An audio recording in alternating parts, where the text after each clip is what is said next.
안녕하세요. 2023년 9월 20일 수요일 캐나다 전국에 있는 부모들이 One Million March for Children 어린이를 위한 100만 행진으로 평화적인 시위가 캐나다 전역에서 있었습니다.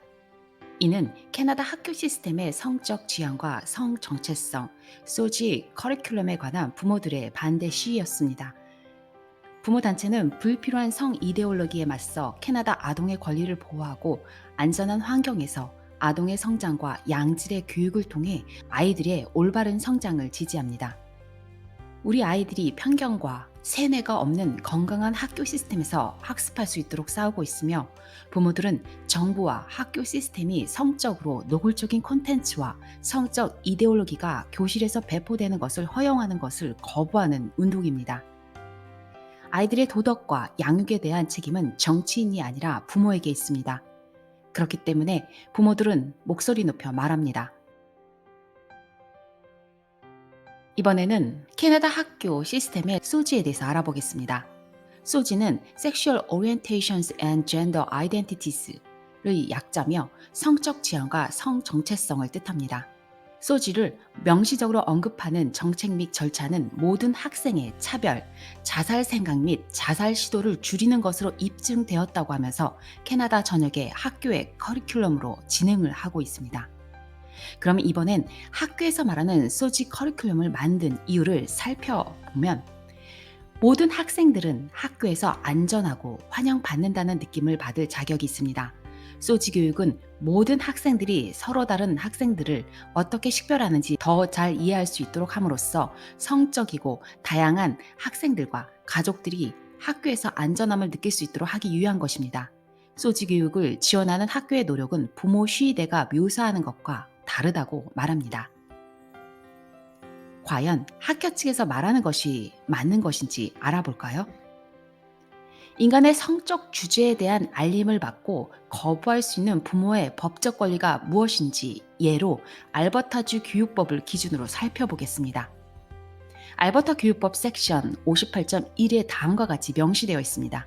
학부모에 대한 통지 58.1 의원회는 광자, 학습 프로그램 또는 교육 자료, 교육 또는 연습에 종교 또는 인간의 성생활을 주로 명시적으로 다루는 주제가 포함된 경우 학생의 부모에게 통지를 제공해야 합니다.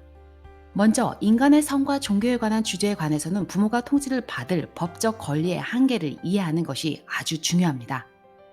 법에서는 부모는 자녀를 지시 사항에서 제외하도록 서명된 서명 요청을 보낼 수 있다고 설명합니다. 이 서명 요청이 부모에게 의사표현의 인식을 제공하므로 높이 평가할 수는 있지만 부모가 이 현행법의 세 가지 주요 격차와 제한 사항이 있다는 것을 꼭 이해해야 합니다. 첫 번째, 부모들은 어린이에게 다양한 성적 지향 및 성별 대명사에 대해 가르치는 프레젠테이션만 생각할 수 있지만 많은 교사는 이 콘텐츠를 다양성과 인권에 대한 학급으로 분류할 가능성이 높을 수 있고 부모에게 알리지 않고 이러한 주제를 정규 교육에 통합을 할 수 있습니다. 이는 성별 및 성적 취향 콘텐츠가 다른 주제 영역에 통합될 경우 법적으로 부모에게 통지할 필요가 없다는 의미입니다.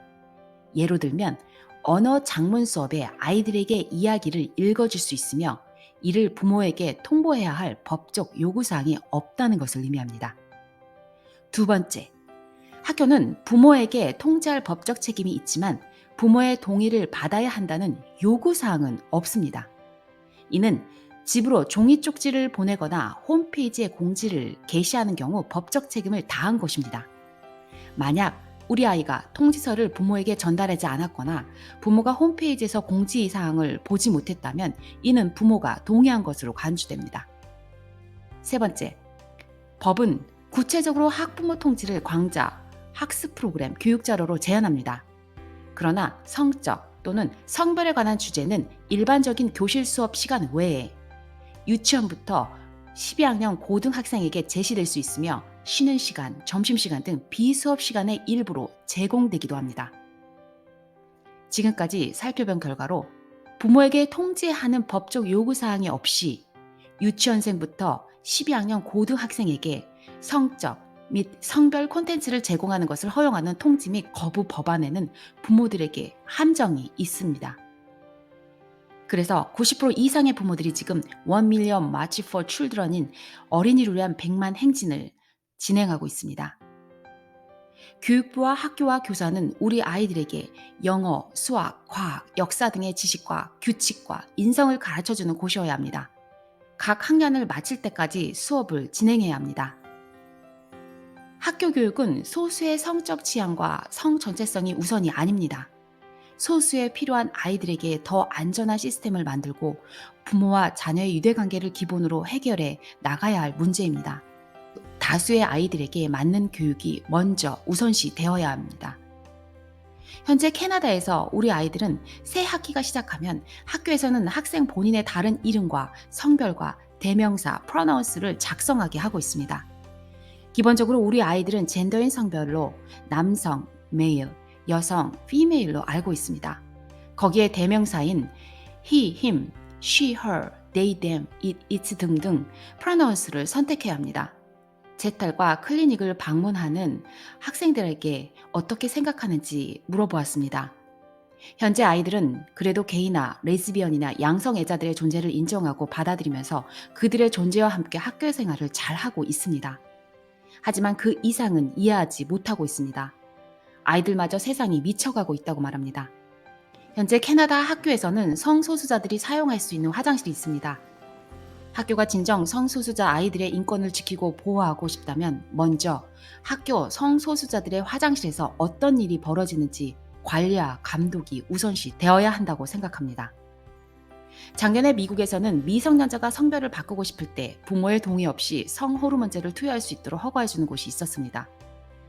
내분비 학회가 계속 연구를 진행하면서 아직 성장이 끝나지 않은 트랜스젠더 아동 치료를 목적으로 성호르몬제인 사춘기 차단제를 트랜스젠더 소녀에게는 에스트로겐을, 트랜스젠더 소년에게는 테스토스테론을 투여하고 있습니다. 그러나 의사들은 이러한 약물에 의해 차단되는 호르몬은 어린이의 뼈 성장과 신경 발달에 영향을 미친다고 주의합니다. 또한 나중에 심장병과 당뇨병에 걸릴 위험이 높고 나중에 출산율도 감소할 수 있다고 말합니다. 아이들에게 출산에 관해 이야기하는 것은 정말 중요하다고 생각합니다. 인생의 그 단계에서 많은 사람들이 그것이 언젠가 그들에게 얼마나 중요한지 깨닫지 못할 수도 있다는 것이 걱정됩니다. 모든 인과관계는 이 모든 진행 상황을 보면 누가 이익을 얻는지를 살펴보면 됩니다. 성호르몬 문제는 무료가 아닙니다. 성별을 바꾸는 수술 또한 무료가 아닙니다. 정신적인 문제로 상담을 받는 비용도 무료가 아닙니다. 부모만이 그 비용을 부담합니다. 결과에는 정부, 교사, 어떤 누구도 그 아이를 평생 책임지고 비용을 부담하면서 보살펴주지 않습니다. 그 아이를 사랑과 관심으로 지켜주는 부모만이 끝까지 지켜줄 수 있습니다. 현재 제 주변에는 사춘기 시기에 커밍아웃하는 자녀로 고민하는 부모님들이 많이 있습니다. 그래도 자녀를 버리지는 않습니다. 기다려주고 함께 고민을 나누고 있습니다. 현재 캐나다에는 초등학교부터 한인 유학생 아이들이 많이 들어오고 있습니다. 유학생 자녀를 둔 어머님들도 관심을 갖고 함께 참여하기를 바랍니다. 초등부터 사춘기인 청소년 시기는 아이의 인생에서 아주 소중한 시간입니다. 아이들의 교육은 부모의 몫이지 학교의 몫이 아닙니다. 아이와 학교에서 어떤 일이 일어나는지 대화를 꼭 하시기를 부탁드립니다. 우리 아이들의 인생에서 소중한 시간을 안전하게 보낼 수 있도록 부모의 관심이 최우선 되어야 합니다. 정부도 정치인도 성소수자 인권단체도 우리 아이들을 끝까지 보호하고 지켜주지 않습니다. 그래서 부모란 힘든 것입니다. 우리는 아이들의 든든한 울타리가 되어야 합니다. 자녀의 미래를 판단하지 마시고 아이가 어떤 것을 좋아하고 싫어하는지 옆에서 지켜주는 것이 부모의 역할이라고 저는 생각합니다. 정상이 비정상이 되어가는 미쳐가는 현재의 시대에서 끝까지 아이들을 지키는 부모님들을 응원합니다. 지금까지 시청해 주셔서 감사합니다.